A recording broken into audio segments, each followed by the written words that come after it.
Her first long-distance cycling trip began with riding a portion of the Highway of Tears alone as a 24-year-old female. Almost a decade later, she made an unusual transition into ultra-distance cycling, where you ride long distances over short periods of time, completely self-supported. Definitely not a sport that attracts many women. What will she do next?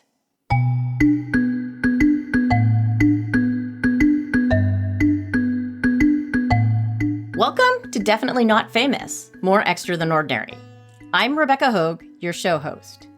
In this podcast, I seek out memoir authors who are not celebrities, at least not yet, and interview them about their books. I share stories that are more extra than ordinary. My guest today is Meaghan Hackinen, a more extra than ordinary ultra-cyclist and author of 2 memoirs.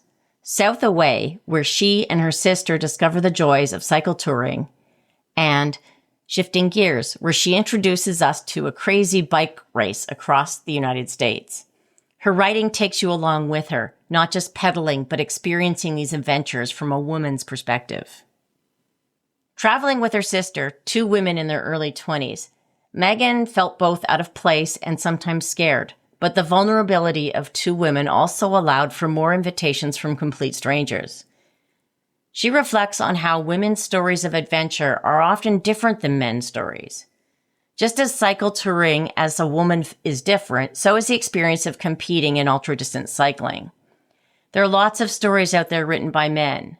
She explains how we need more stories from women. When I first started adventure cycling, I was riding with my sister and keenly aware that we were in spaces where it seemed like women maybe shouldn't be. We were cycling the Pacific Coast by ourselves. We were camping in parks, and we were constantly being asked if we had a gun. And we seemed like we stuck out sometimes. But the flip side of that is people are very welcoming and generous to 2 women traveling by themselves, because you can see how vulnerable we are and that we're not a threat. And if you invite us into your house, we might raid your cupboards and have all your peanut butter, but we're not going to steal your TV or something. So there was that vulnerability, but then that generosity we experienced from people for being out there. As I've continued into cycling and traveling on the bike and gotten more competitive, I've experienced my womanness even more, the difference of it. In competitive ultra cycling, about 10% of the field is female, which is pretty low. And there's a whole bunch of reasons and stuff for that. That would be a whole other podcast to get into. But I'm very aware that I'm a woman in a male-dominated field. And most of my early mentors were men, because that's who is doing this sport. That being said, I really value all of the female inspiration and friends I've made along the way. I think for a long time, adventure stories were more centered on men, hero and the sufferfest of it all and the record chaser. And women's stories, and I don't like to make sweeping generalizations about genders, but I do feel that women often experience and tell adventure differently. We talk more about safety, we talk about community, we talk about our bodies and aging and balancing ambition with real life. And I think that can make some of these adventure stories more accessible and relatable. And when women and other people hear these stories, it expands the imagination. It expands who sees themselves in adventure and who shows up at the start lines and in the larger world. So I think that's why representation in all forms is really important. And I think one of the things I can do is be one of those people out there, one of those women out there having these adventures and sharing the experiences, not necessarily to inform or say, this is how you do it, but just to say, this is how I did it. And other people can reflect on that and say, maybe I can do something too.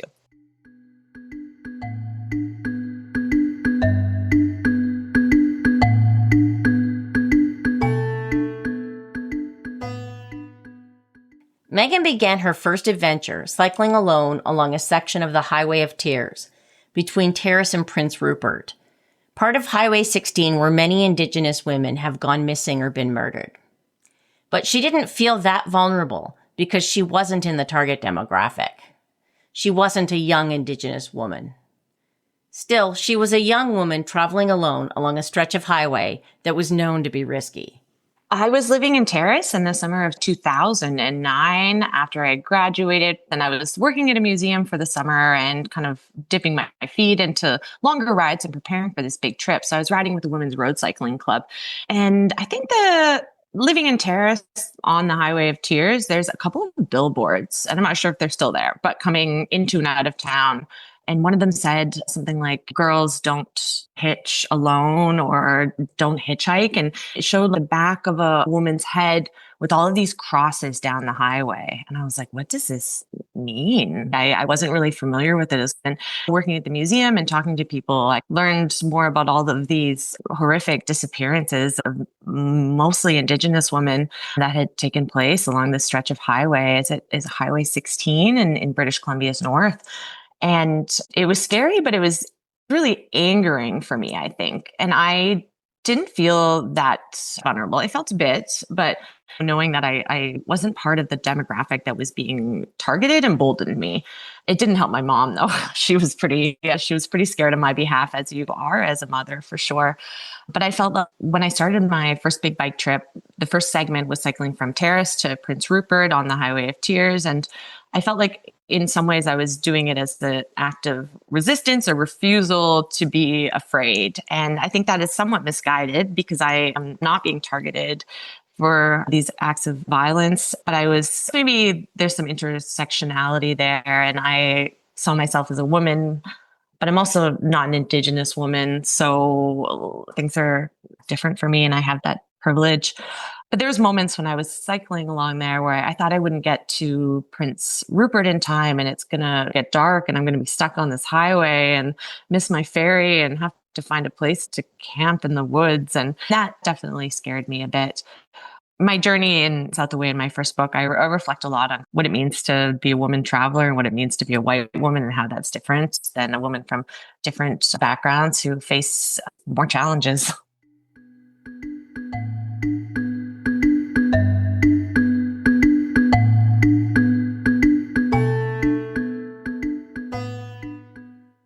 After her first adventure cycling tour, Meaghan eventually made the transition into ultra-distance cycling. Ultra-distance cycling involves bike packing, that is bringing gear and tools self-supported over large distances, typically hundreds, if not thousands of kilometers, over multiple days or weeks. It is quite different from the slow pace of cycle touring. What lessons from her first trip did she take into her new adventures? I learned the basics of self-supported adventure, and human-powered self-supported adventure is a better way to put that, because I had done a lot of hitchhiking and bus travel and moving around more reliant on other people. But I learned about what it's like to actually live on the road. In cycle touring, you're spending a lot of time in the places in between, and making those places your home for 12 hours and feeling comfortable is something that takes a little while, I think. So bike pack racing, which I've gotten into in the last 9 or 10 years, is bike touring intensified. The days are longer, the speed is faster, the resupply stops are huge. You're just buying so much food to make up for this calorie deficit. And with the time pressure and competition and rankings, there's a lot more at stake. But in essence, it's really similar to bike touring in that you're moving along the road based on your own steam and stamina. When I was racing the Trans Am later on and I needed a confidence boost, I would often reflect on that earlier trip I took with my sister cycle touring the Pacific Coast and all the things I did well, all the things we did that got us into Mexico safely. And that continues to give me confidence because we were such rookies and didn't know what we were doing. And that just the lesson that you can figure things out a lot of the time if you're forced to or if you have to. So that other lessons from the first trip were just the kindness of strangers, that most people you encounter have good hearts and they're big hearts and they want to help you. They want to see you succeed, even if they don't understand what they're doing and would never do it themselves. So that was really reaffirming to me. I think I learned a lot about different life paths, and that has continued to impact me because when I was younger, I never knew what I wanted to do with my life. And I still don't quite know. And when people ask me, how do you see yourself in 5 years? I'm like, I don't have a clue. Why would I know that? But being able to see alternate ways of living, which there's a lot of funky folks down the Pacific coast living off the grid or working as artists and just not taking traditional life paths. That's been a big thing in shaping my own future in bike pack racing and in writing in life, and just that you don't need to follow a mold or a grid to find happiness.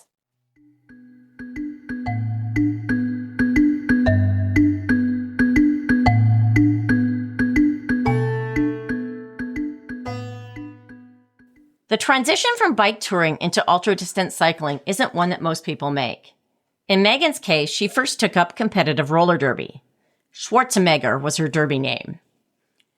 After having to put away her skates due to injury, she met her cravings for competition and adventure in ultra-distance cycling. This is an interesting one. A lot of people get into racing because they've come from a competitive road cycling background or are seeking adventure, which I fall into that category. But there was an 8-year gap between when I started touring and when I started racing. And I lived in Vancouver for a while and did some bigger bike trips across Canada and down the Pacific coast with a guy I met cycle touring across Canada. And we fell in love, moved in together. And living in Vancouver, I fell in love again, this time with competitive roller derby. And I was playing on a travel team, getting to go all over North America and performing at a really high level in the sport. And then I had a couple knee injuries and decided to move to Saskatoon to do my MFA in writing.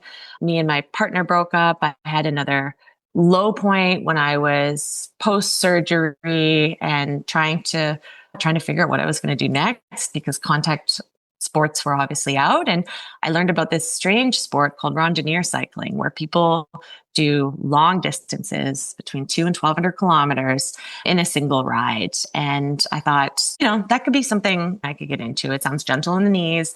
It sounds challenging. And living in Saskatoon and not having a vehicle, I hadn't really been outside the city very much. So I was excited to explore my new prairie hometown. I also didn't have the time or the finances to set out on these month-long journeys. So it seemed like something I could do on the weekends. And I was riding south away and then getting into this non-competitive ultra cycling in 2016. That year, a woman named Lael Wilcox from Alaska won this big event called the Trans Am Bike Race. And it's the premier self-supported road race across the U.S. from Astoria, Oregon to Yorktown, Virginia. It was in mainstream media as well as cycling literature. And seeing a woman win such a high-profile event just really hit home and inspired me to want to take on a challenge like that. I was hungry for something competitive after leaving roller derby. I wanted to find my limits again. I wanted to push my body. I love the process of training and having some structure and routine. And I felt like I was missing that when I was doing my MFA. So I decided to throw my hat in the ring for the 2017 Trans Am bike race and started researching ultra racing and what it would take to make that transition. As it turns out, there's a lot of little nuances using aero bars and making your gear very aerodynamic and packing quite light. But my base in cycle touring, I think, gave me a huge leg up because I already felt comfortable on the road and I didn't need to relearn those things, camping in parks and fixing flats, which I had become very proficient at.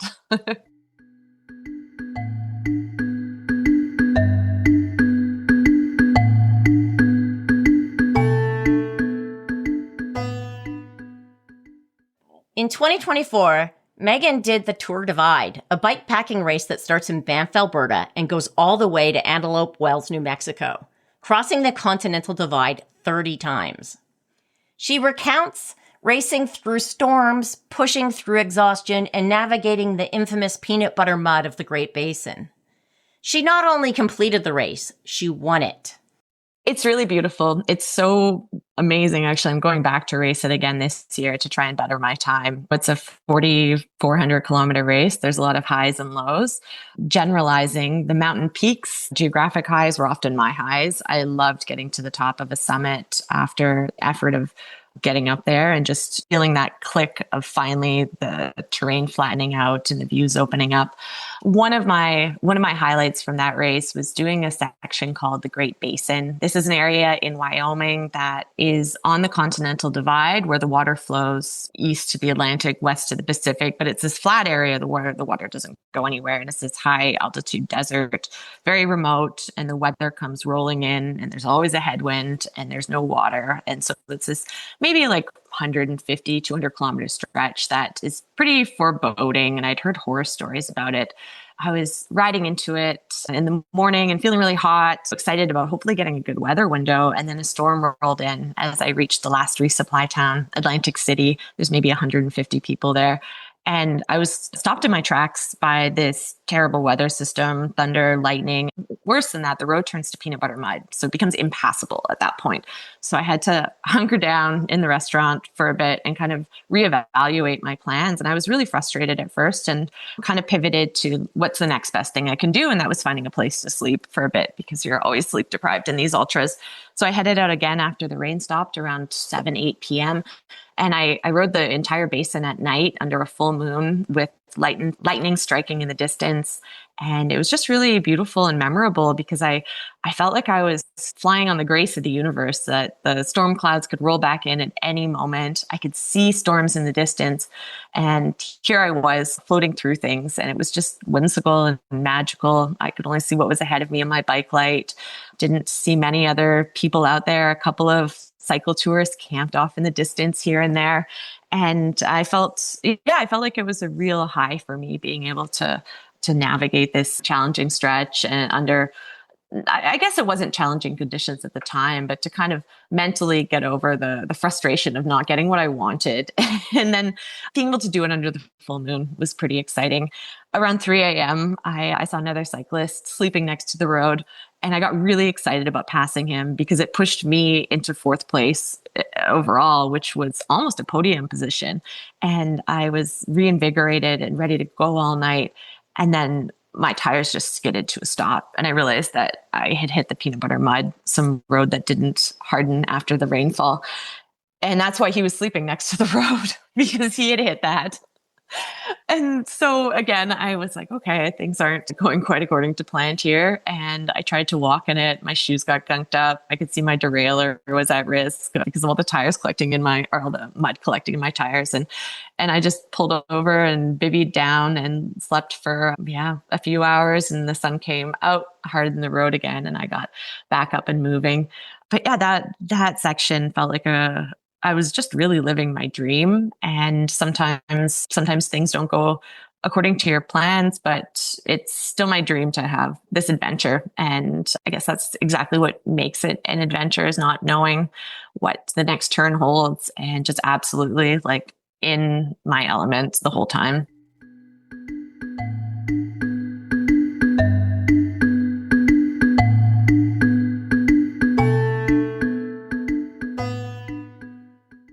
When going on a long bike tour, people often tell you that you should write a book. Meaghan's writing life began almost by accident, by typing blog posts from public library computers as she cycle toured across Canada. Community college courses, an MFA program, and a supportive writing mentor helped her transform raw travel narratives into meaningful memoir. I enjoyed writing. I enjoyed writing in school, essays, or any sort of projects. I felt like I did well in that. And when I did my first big bike trip, I just finished my undergrad in anthropology and archaeology, and I was way more interested in people and figuring out my own direction in life. I backpacked in New Zealand and Southeast Asia, and I'd loved it. And I had some pretty wild experiences already. And I didn't consider making those into a book. I just considered them part of travel. And travel was something you did, and I loved it, but I had no desire to turn these experiences into something larger until much later when I was doing my MFA. I think it came from cycling more and wanting to share the experiences I was having more. There was something in me that felt like these stories really needed to be told. And I created a blog when I was cycling across Canada. I didn't have a smartphone or a device, so I was ducking into libraries and using other people's computers to update it. But it didn't have a huge following, but people gave me really good feedback on it, that it was cool to see my journey and where I was going. And I found that early encouragement really, really helpful. After I finished cycling across Canada, I enrolled in a distance ed course at a community college. And for the next few years, I just would take one or two courses here or there, despite swearing I would never go back to school. But I really enjoyed learning about the craft of writing and doing it on my own time and my own terms. I wasn't doing it for the credits. I was just doing it to learn and to be a better writer. Because reading my blog, it wasn't great writing. I joke that I was like Elaine Bennis, like queen of the exclamation point. It was very much excitement and what was happening to me, but not so much reflection. Studying the craft of writing, I learned a lot about taking my story and using it to help share some universals and add some more nuance and depth to the writing. It was one of my professors at Kwantlen Polytechnic University who suggested that I do an MFA. I was working at a coffee shop in Vancouver and playing competitive roller derby and really satisfied with that life. But I had just suffered a knee injury and had to take some time off roller derby, and realizing that I didn't necessarily want to be mixing up cappuccinos for people for the rest of my life. And so I thought about it a bit more and decided to take her offer up on writing me a reference letter and applied to a few schools in Canada. And I was accepted into the U of S in Saskatoon and decided to move there and just study writing for 2 years. I loved doing an MFA. It was so much different than the undergrad program where I didn't really connect with my university cohort so much. I commuted from my parents' home to SFU, and it was all really draining and exhausting. But moving to a different city, I felt like I finally got that college or university experience that you see on TV and stuff. Like, I wasn't living in a dorm, but I was living in a house with two of my MFA cohort people. And I just really loved getting to spend time with the words and always be reading and writing and going to writing related events and be living with people who could talk about writing with at all times. And we'd share our work with each other. And when I was trying to decide what to do for my master's thesis project, I was working with a writing mentor, Candace Savage, and she was really integral to helping me figure out what I wanted to write about and find my voice and just grow as a writer. I presented her with a few different ideas about projects, and she suggested I write about my first bike trip because it seemed like my memories of that were so vivid still, even though it was 5 or 6 years ago at that time. Everything just was ingrained into my brain. And I think that's because it was the first time we do anything, it really sticks with us. So I decided to write about that first trip, and working with a mentor really helped me figure out how to take that 3 or 4 months on the road and shape it into a book length project instead of a massive sprawl of thoughts and ruminations.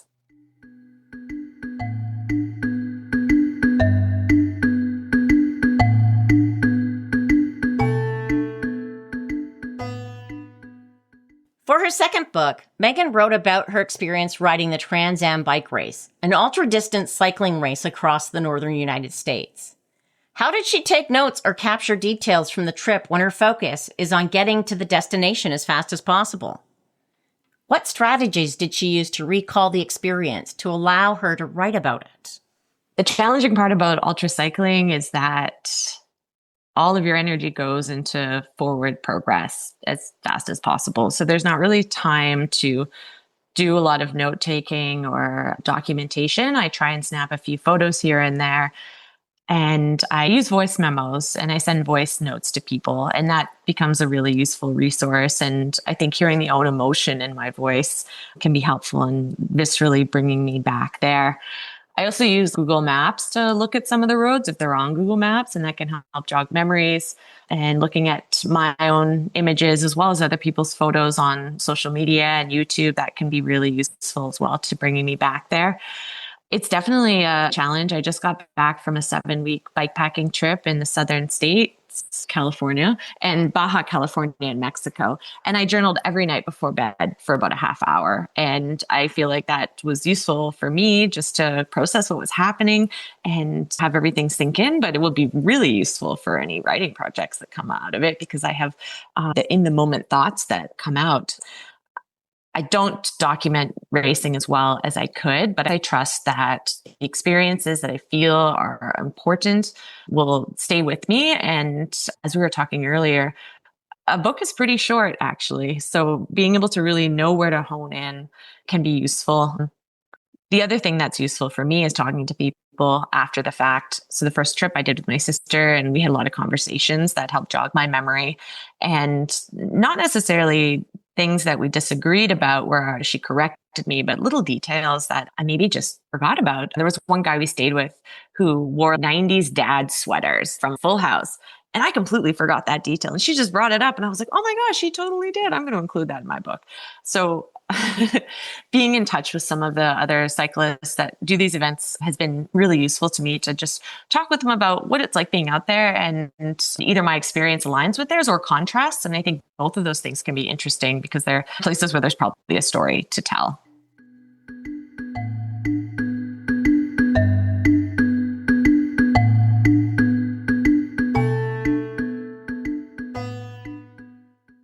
Meaghan wrote her first book as part of an MFA program, with all the support that comes with it.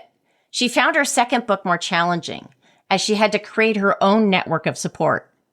Fortunately, she had a group of dedicated readers she called her beta babes that provided her with feedback along the way. She was fortunate enough to get a BC Arts grant to help edit and revise the manuscript before it was picked up by New West, who also published her first book. So the first book I wrote as part of the MFA in writing program, and I had a lot of support around me. I had my MFA in writing peers, my thesis supervisor, my thesis committee, as well as my writing mentor, Candace. And they all helped me get through this in a very timely manner. It was only a 2-year program. And after that, I basically had a book that was publishable. So the second book took me a bit longer, and I really struggled with confidence at first. I started writing in the winter of 2019 when I was unemployed and moved back to live with my parents in Kelowna, BC. And the book grew out of a collection of vivid memories I had about doing the Trans Am bike race. So these were kind of like meaningful anecdotes that I hoped I might be able to turn into a short project like a chapbook. And then I gave it to my mom to read, and she said, I want more. I think you have a bigger story here to tell. And so I went back to the beginning and started filling everything in. The initial collection consisted of about 30 stories, and those really formed the backbone of Shifting Gears. I painted the rest in. I fleshed out a narrative arc for my own character. And there we go. But I was really afraid to write the book because I felt isolated from my writing community, being back in BC where I didn't know too many other writers. And my solution was to create that community. So I found a group of dedicated readers. I called them my beta babes, and I sent them a chunk to read every 2 weeks. And some people might say this is not how you actually use beta readers. You're supposed to have a finished product first, but it really worked for me. And I found that in working with my writing mentor previously, I sent her something every 2 weeks, and having that accountability component, having some people to help keep me on track and give feedback to the work in progress was really useful. And these were people I trusted. They weren't writers. They were friends of my mom, mostly. They were retired, they were intelligent, they were readers, and they had time to spend with my work, especially since we're coming into 2020 and all of their travel plans and life things were wiped out.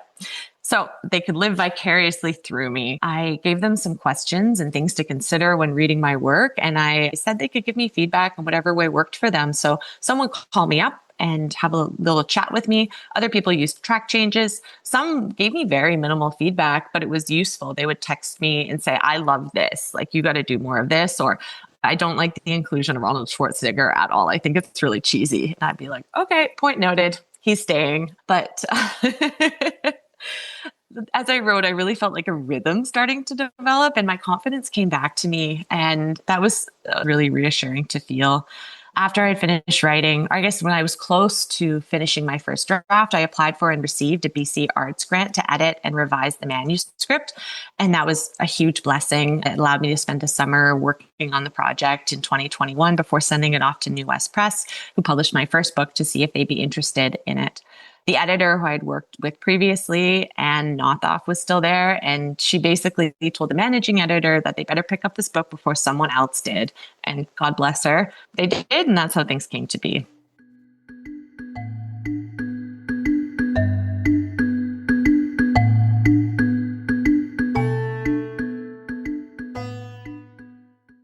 Like many writers out there, Meaghan struggled with confidence in finding her voice. When giving advice to aspiring writers, she emphasizes the importance of finding your community of support and sharing your work with them.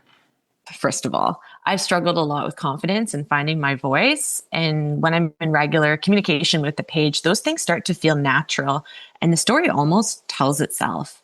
Having people in your life to encourage, support, and review your work has been a huge asset for me as well. So whether that's through a formal education program or your writing community, or people in your life who support you. I know that there's drawbacks to having folks really close to you read your work, but in many ways, my mom has been one of my biggest advocates, my biggest in showing what I've worked on to her, has really helped me move my projects forward.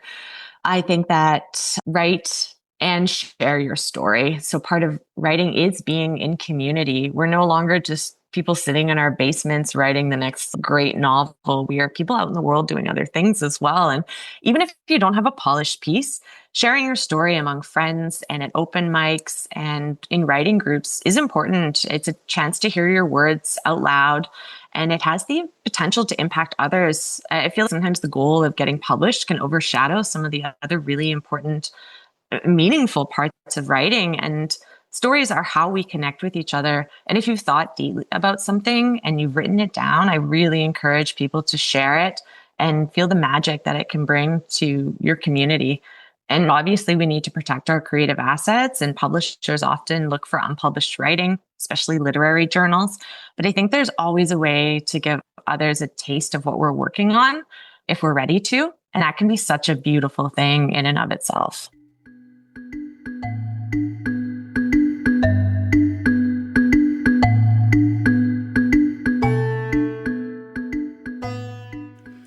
Thank you, Meaghan, for taking the time to talk with me. I'm sure listeners will agree. She is definitely more extra than ordinary. She has 2 books available, South Away and Shifting Gears. You can support both her and this podcast by purchasing her books using the affiliate links in the show notes.